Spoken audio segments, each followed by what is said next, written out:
What's up guys, Shanar na naman here, nagbabalik once again. Ang topic ko dito sa video na to is about sa mga sulsol. Sobrang dami kong kakilala mga sulsol sa buhay ko. For example, bigyan ko kayo ng sample. Since yung pagkabata ko, hanggang sa paglaki ko, kahit kaklase o kaibigan o kakilala, may iba't ibang klase akong nakilala mga sulsol eh. May religious, may hindi. May nagmumukhang mabait, may hindi. Mabait lang sa umpisa ko pero hindi naman talaga. Naghahamon sila ng away.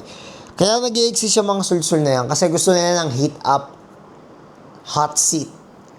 Gusto nila ng something na nagkakaroon ng may away. Para may thrill. May pangyayari. Para maiba rin ang kwento. May mga tao na, kunwari, may nasabi akong mali. O di kaya, hindi naman talaga yung pinaka-basos ang ibig kong sabihin. Pero may in-explain ako na isang bagay. Ang sasabihin nitong isang tao na sulsol o itong mga tao na to, "Hello, ginaganong ka lang nila? Hello, payag ka, ginaganyan ka lang? Hello, naluloko na ito. Hello, sinisiraan ka daw ng ganito ganyan." No? Yun ang mga tinatawag na sulsol. At sobrang dami kong nakilalang ganyan. Sobrang dami. Kahit kamag-anak, kaibigan, katrabaho, at iba, kahit mga katrabaho ngayon at dati kong katrabaho, Pinoy o ibang lahi, wala talaga. Kahit sino eh.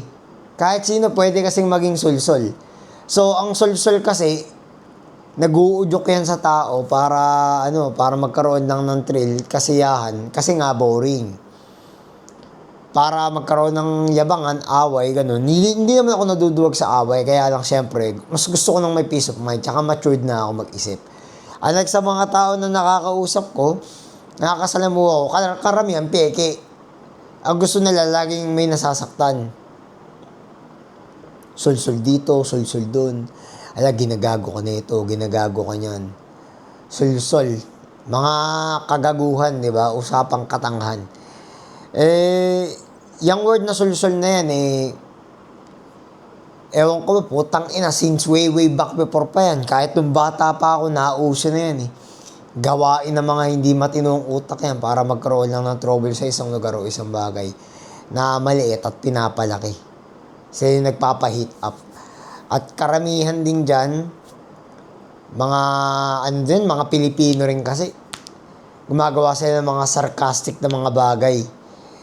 Ironic, sarcastic, para lang ma-heat up yung mga bagay-bagay, magkaroon ng tense. Yun lang at yun, wala namang kakwenta-kwenta kasi mga tao, minsan yung mga nagsusulsul sa mundong to. At marami akong kilalang ganyan. Marami akong kilala na tao na mabait ka usap, pero tatarantaduhin ka bandang uli.